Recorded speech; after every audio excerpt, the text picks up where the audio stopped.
Welcome to the Okiki Podcast, where we make inspirational people known. Brought to you by your host, Fian O'Brien. You are listening to the sounds of inspiration.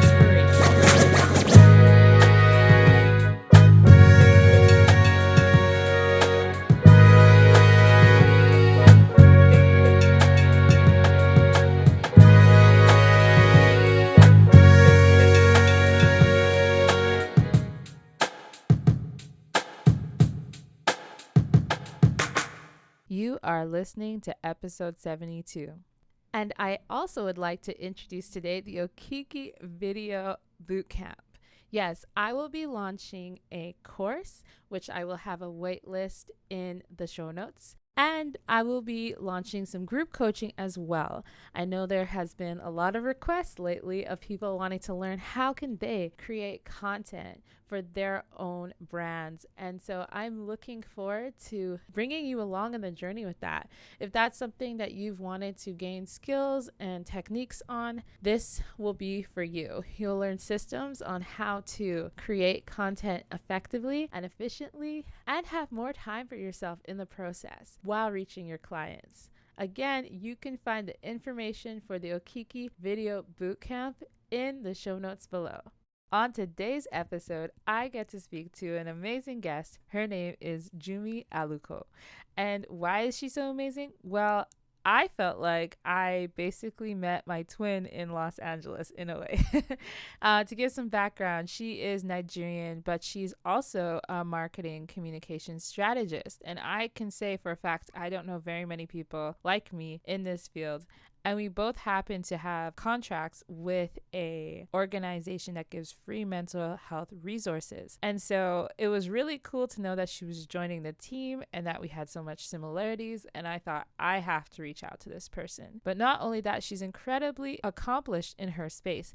And I'm just going to name off a few things that she has managed to do in her time in launching this business. So she has gotten to plan major event productions for Nike, LA Fashion Week, and the Miss Black USA Pageant.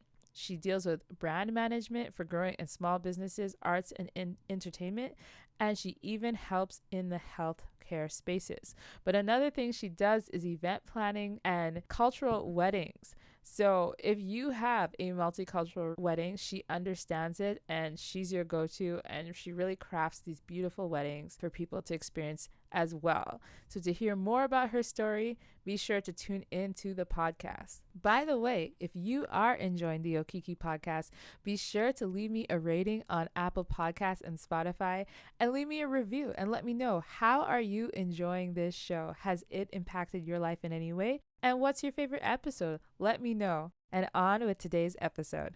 Hello, everyone, and welcome to the Okiki podcast. And today I'm so excited to have a special guest, Jumi Aluko.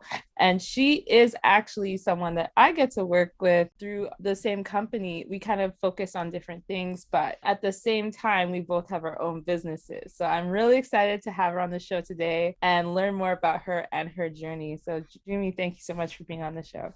Thank you for having me, Fian. I'm really excited to get to talk to you outside of our respective consulting roles with the organization. So this is going to be a great conversation. Definitely. And for those of you who don't know, and you probably will hear this before this episode, but I was really excited when I saw Jumi because she's Nigerian like me, also in marketing, and also young. And I was like, this is super cool. Like, I don't know very many Nigerians in this space, because I've kind of brought up before with my cultural background. Usually it's doctor, lawyer, engineer. So this was different. And I wanted to know more about her, how she got started and all of this. So do you mind giving us a bit of a background on your career and educational background? How did you get to this place where you're at today? So it's funny, yes, being Nigerian is like, yes, you're a doctor, lawyer, engineer, something like that, right? I wasn't far off from that. I went, I have my bachelor's in public health, specifically kinesiology. I also have my master's in health administration from GW. And so, yeah, I was definitely on that track to working in the medical field. I did want to go to medical school at one point, but organic chemistry told me otherwise. So that was not a thing anymore. But it was during that time in grad school that I was really doing a lot of work with a center that was focused on, they were planning conferences, planning different events, and I was working very closely with the communications director, and that kind of stuck with me. I saw the work that we were doing and I really did enjoy it. And it was during that time that I actually ended up starting my own event planning company, which was specifically focused on weddings. And so that kind of got me going with the whole entrepreneurial route, and I've just stuck with it since. For sure. And that's such an interesting route to finding like a totally different passion. So I wanted to ask, because you kind of covered what got you started in event planning, Mm-hmm. but what inspires you to like really take it to the next level and really get your name out there? Because you've gotten to do some pretty cool projects. So how did you get into it in that serious kind of way? I think it's just knowing that it's something that I actually truly enjoy. I think we can get into any field, any opportunity that we really want to, but whether or not we continue with it, really, it's determined by how we actually feel about it. So for me, I knew I really enjoyed planning events. Like, I love seeing the expression on people's faces when it's happening at the end, talking to them after. Yes, during it, it's very stressful. People, we've got all kinds of emotions that come out while you're planning an event. But for me, I know that not everybody has the skills to handle the thousands of logistical pieces that are necessary to pull this together. And so being able to help them, that is really, really resonates with me. And I think that's kind of in alignment with like the healthcare and the medical field, is like you're helping somebody. But I'm able to do that same kind of thing and get that same kind of expression from the people that I help when I'm planning their events. And so I'm able to do that. And then I realized that I love really just communicating with people. And so that's how I really got into the marketing and the communications and the PR specifically that I do, because it's like, okay, well, what are you trying to do? Let's talk about it. How do we get to that vision? Is an event part of that vision? Or if not, who do you want to connect with? What audience member do you want to talk to?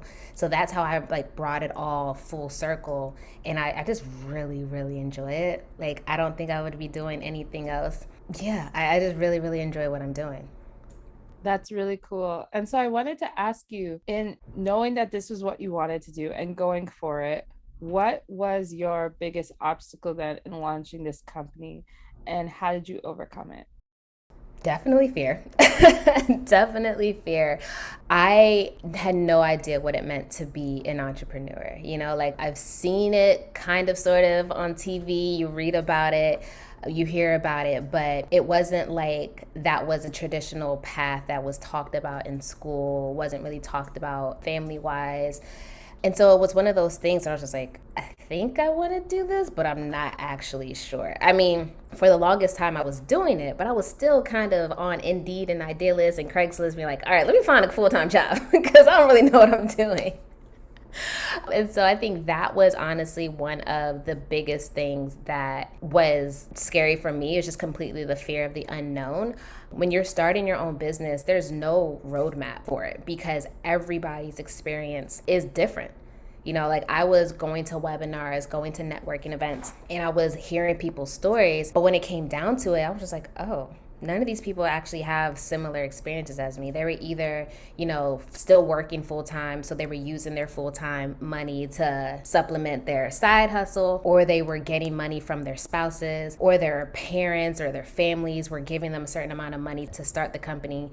And that just wasn't me at all. So I was like, if these are the only ways that I can have a company, I'm never gonna have a company at all. But I had to stop and say, like, this can't be it. There's got to be another way to really push this forward. And I can't let this fear of not having seen it stop me from doing something that I know that A, I'm good at, and B, I'm really, really passionate about. Like, yes, it's easy to work for somebody and get get your money on a regular every 2 weeks or every month basis consistently, but is that really still igniting you and what you want to do every single day? And the answer is no, then you got to find what you're really passionate about and go for it regardless of what it looks like in front of you. Yeah, you mentioned a lot of interesting points there, because you mentioned how you saw different ways people run business, for sure. And like, some people do get that kickstart financially. Some people do have a working spouse to help them out, which is definitely beneficial. And then you weren't seeing like yourself necessarily in those processes. So you're like, okay, so if that's how to do business, then how do I do business? Exactly. And so I guess my question for you in that is, how did you start off then? How did you find find those initial clients? How did you get that kickstart to actually be able to functionally do this? Because I would assume in the States, I know in Canada where I am, there's a lot of businesses. There's probably a lot of event planning. I would assume that's triple where you live. So I'm trying to figure out, what then did you do to really like get people to notice you outside of what was already there, especially when you didn't have the initial Kickstarter support? Yeah, it was tough. I won't sugarcoat it. It was hard. It's still difficult, but I was just relentless about it. Like, I was living in DC, like I'm originally from Maryland. I was working in DC before I came out here. I was working for a great healthcare organization, one of the top in the DMV, as a clinical research coordinator. And so I decided to leave that job and move to California in 2018. And everybody thought I was crazy because I'm going from something that's 100% known and secure to an entrepreneurial venture 2,000 plus miles away from anybody and everybody that I know. And so when you are put in a position to make something happen, you are going to make it happen. Come hell or high water, you have to make it happen. And so even though I was not seeing me reflected in a lot of the people that I was looking at who were starting businesses or had these successful businesses, I still saw opportunity. And I was looking at other industries to see, what were other people doing? What were they doing to get clients? What were newer freelancers doing to secure that initial situation? How were they positioning themselves? So while I came out with just a wedding planning business, I said, I have to position myself in a way to actually get the conversation started. So I was like, I'm a wedding planner who can also do marketing events, which sounds crazy when you stop and think about it. But it was like, hey, I needed to do what I needed to do to make sure that they knew that I had a little more than just a wedding plan, because not everybody needs a wedding planner right now. And so I honestly was on Craigslist every single day, looking at the gig section, looking at the job section, but I wasn't applying for jobs. I was finding these posts and seeing if they had email addresses that looked legit, not just a Craigslist email address, but an actual info at company name email address. And I was sending out cold emails every single day. I had a goal to send out at least 10 cold emails a day, and I would be going through hundreds of listings. I was looking at my bank account dwindle, you know? So I was doing that, knowing that I wanted to have my own clients while also still doing, contractor gigs where I could go and work under a company and get that experience and get those networks. So it was a lot of everything to really get there. And once I got that initial client, that was definitely a confidence booster. And I did get that initial client off of Craigslist, off of that conversation on Craigslist. And it was definitely a confidence booster. And that allowed me to say, okay, this isn't a pitch that I can use. This is an angle that I can talk about. This is what I've done for this client. Now let me continue to do it even on a smaller scale. And that's just how it continued to build up the momentum from there. A lot of what I was hearing, I'm sure you know about this as well, was get on social media. I personally just am not a social media person for myself. And it was hard for me to do it for my business because I really did not have that confidence that what I was doing, had something to visually be represented on social media. And so that wasn't my outlet. I knew that wasn't my strength, and I did not want to perpetrate myself and say that this is what I'm doing and get the clients that were expecting a certain level of output. So social media was not my thing. My strength is writing. My strength is communicating with people. And I utilize that and continue to utilize that to get my business further and further along. That's really fascinating too. And just going through Craigslist and going through the opportunities. And that might sound funny, but it's also like really cool because you're really trying to see like, okay, who's actually asking for this? Exactly. Like, what do they need? And like just trying to like engage them. And then another reason why I wanted to bring up how you reach those clients is because you have a pretty interesting resume of even like major brands you've gotten to work with. Mm-hmm. And so just even curious how you got to work with them. And then I also understand you do weddings and you do like very interesting weddings. So just talking about how you got to work with those major brands, especially as someone who's not super keen on putting themselves on social media, which we know influencer marketing is usually like a huge thing. And also even getting those interesting types of weddings, like what kind of communication style, I guess, did you develop to like really talk to these to bring that in? Yeah. For the weddings, because it was my first foray into entrepreneurship, I did a lot of research about the wedding industry. And I mean, full transparency, the wedding industry is very stereotypical. Like there's a certain look for it, there's a certain kind of wedding planner, there's a certain kind of wedding that is done, and you could literally have a toolkit that says put your wedding and it'll look like this. I knew that that wasn't my strength because growing up, I come from a family of 7 just internally, and then I've got a massive external family, right? Extended family. So I've been around events all the time. We had events all the time, around weddings all the time, and they were always a cultural event, a Nigerian wedding, something like that. So I knew what those look like. I knew how to put those together. I knew that that resonates with me because I know I'm going to have fun putting it together. I know I can relate to the couples. I know that this is something that your typical wedding planner doesn't understand. So why not position myself as the wedding planner for those couples who want to bring their ethnic and cultural diversity, their backgrounds into their weddings? And so that's really how I started, like, listen, this is how I want to do it. This is who I'm targeting. And that's how I've been able to do like a really lovely Jamaican wedding, and Ethiopian and Liberian, or sorry, Eritrean and Liberian wedding, a Haitian wedding. Like it's just been amazing seeing the cultural weddings that I've been able to do. And it's because I position myself specifically as those are the kinds of couples that I want to work with, because those are the cultures that I personally understand. And you don't have to explain anything to me. I get it when it comes to that. When it comes to the brands that I work with, it's literally been one of those things where it's like, I'm available to do this, so can I work with you?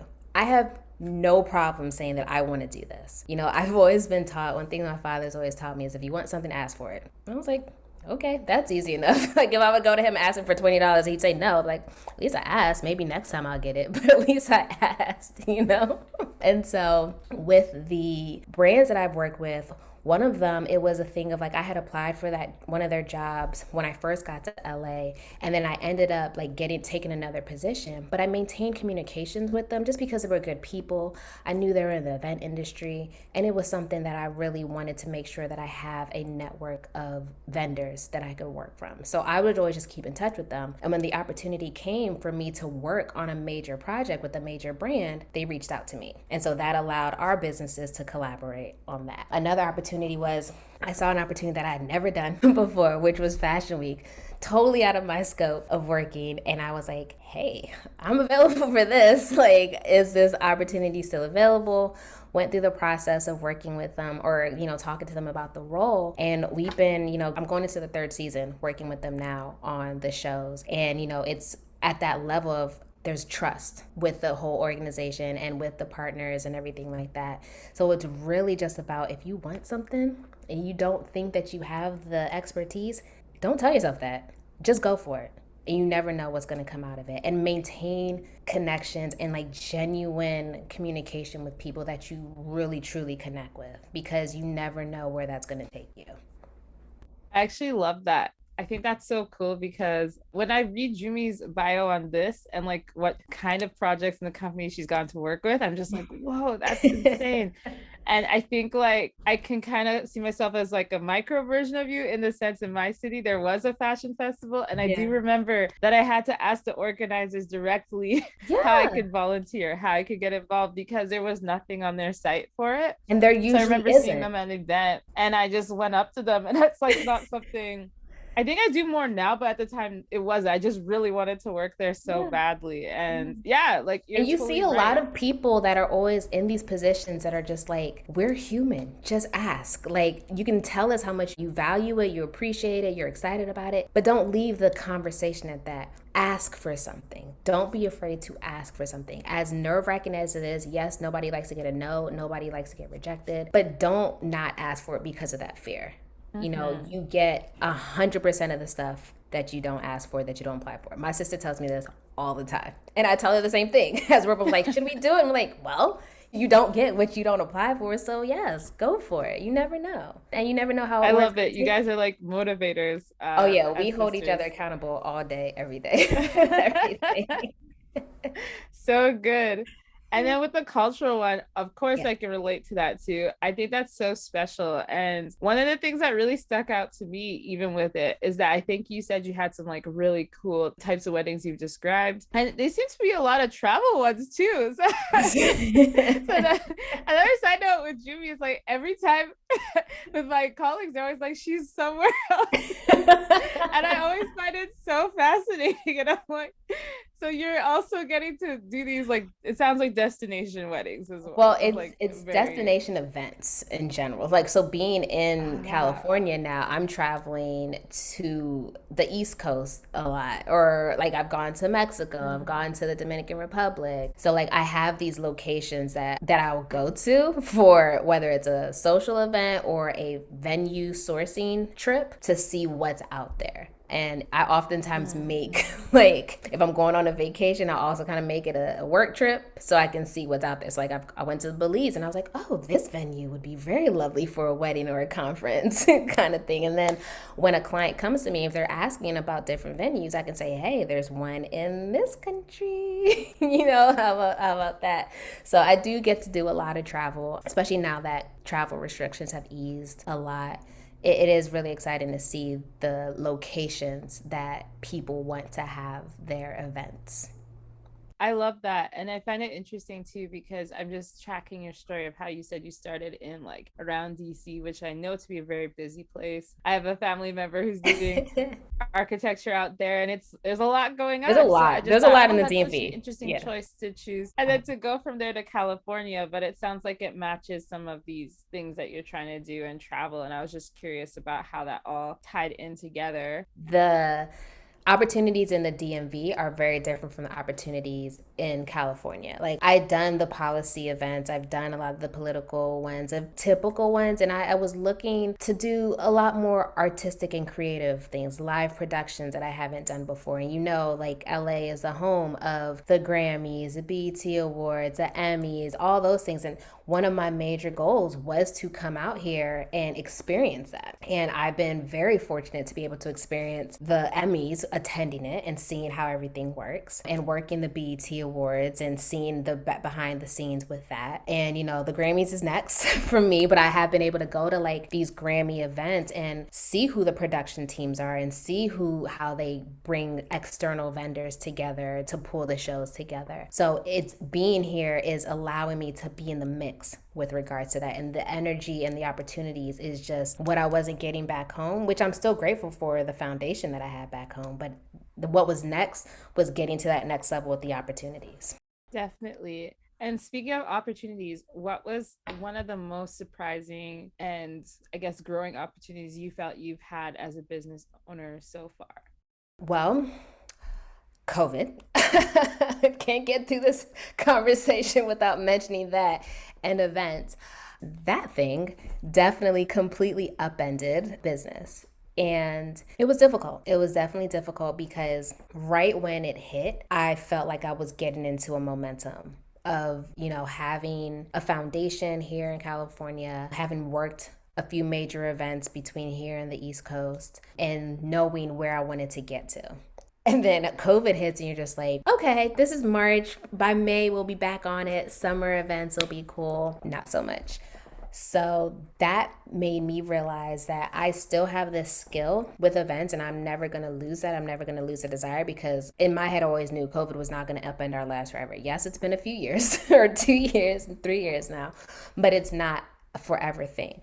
But I learned at that moment that I have other skills that I wasn't necessarily utilizing at the same level that I was utilizing the event planning. And so I really brought that into the forefront, which is now how I've transitioned into this consulting sphere of I can do events both in person and virtually, but I can also do your strategic marketing. I can also do your brand management, and I can do your public relations. So come to me for one thing and let's explore all the different service avenues that I have to really help you as an individual or a brand out. So that was definitely one of the challenges that I've experienced recently that I'm still learning from, because obviously we're still kind of taking ourselves out of the pandemic, but it definitely helped me to see that I'm not just one dimensional, that I came to California pretty one dimensional, but I've definitely evolved over the past few years as somebody who can really strategically build a brand from the ground up, given the right resources, given the right time, and just given the right investment on both sides, from both myself and the company or the individual side. Yeah, I love that. And it was funny because when I asked, I wasn't even thinking about the pandemic, but that is huge for the event industry. Yes. And it makes a lot of sense how you mentioned that. And another thing too, in getting to work with you, is I've learned that you're really, really good at getting all these like vendors. So I just wanted to talk about that. And Yeah. also, where do you see, like, all things equal, that this thing finally starts to simmer down? Where do you see like your company in the next 5 years? And Woo, being hitting being me with that the you're hard questions. with this like empire you're building with all these vendors. Like, I'm actually, yeah, very curious to know, like, what would be like your vision of putting it all together, I guess. No, that's an excellent question. And it's definitely something that I think about all the time of like, where do I want to go? What do I want to do? And I think the most honest answer with that is I want to continue to be able to have the flexibility that I have with my business. I want to continue to be efficient with the work that I'm doing. And at the same time, I don't only just want to help my clients, but I want to be able to provide opportunities for individuals who might need or might want just like some experience with the kind of work that I'm doing. So whether my company is a multi-million dollar empire or it's just enough for me to do those things, that's really what matters at the end of the day. Like, I don't want to compromise my health, my sanity, my family, or anything just for the sake of having a business that's a household name. I want to make sure that it is still delivering the quality that people have come to associate with me and my brand. The fact that I'm going to be a client's number one cheerleader and I'm going to get things done, and you give me a vision, I'm going to take it, run with it, and make sure it's implemented, executed the way you expect it. Maintaining that kind of quality is really where I see my business. And if it's not doing that, then we're going to have to reshuffle and figure out how we can get back to that, because that's what's important to me. Like, I'm not going to compromise myself for any particular growth. I'm going to make sure that I can do those things that really matter and continue to provide those opportunities and those experiences for people that really, really, truly want them. That's awesome. And last question is, what do you value the most about the position you're in today with your company and with your business? What do I value the most? I honestly love the opportunity to talk to somebody who reaches out and get to learn everything about them and get to know what kind of help they need, and then to take it further, if I'm the one that I know that I can help them with that, I'm like, oh, this is why I'm doing this. Like, instead of working for somebody and being thrown a task, I get to choose what I want to do. I get to choose who I want to help and how we can work together to accomplish their goal. That flexibility and that knowing that outcome is going to be something that is going to make everybody feel good versus just make me know that I'm going to get a check, in a couple weeks. That's what I think I value the most. Yeah, thank you so much, Jumi. It was so fun to get to interview you and get to share your story with our audience. I'm sure you all see in the show notes, there's just a lot to learn from. I know I personally am like thinking about it. I'm like, okay, one day when I have a cultural like kind of thing. So it's at the back of my brain for Yes. sure. But no, just really excited to have you here and get to showcase you to the audience today. Thank you so much for being willing to do this. Absolutely. Thank you for having me. I always appreciate and value when there's a platform where we can have these open and transparent conversations. And if it helps one person, I am all for it.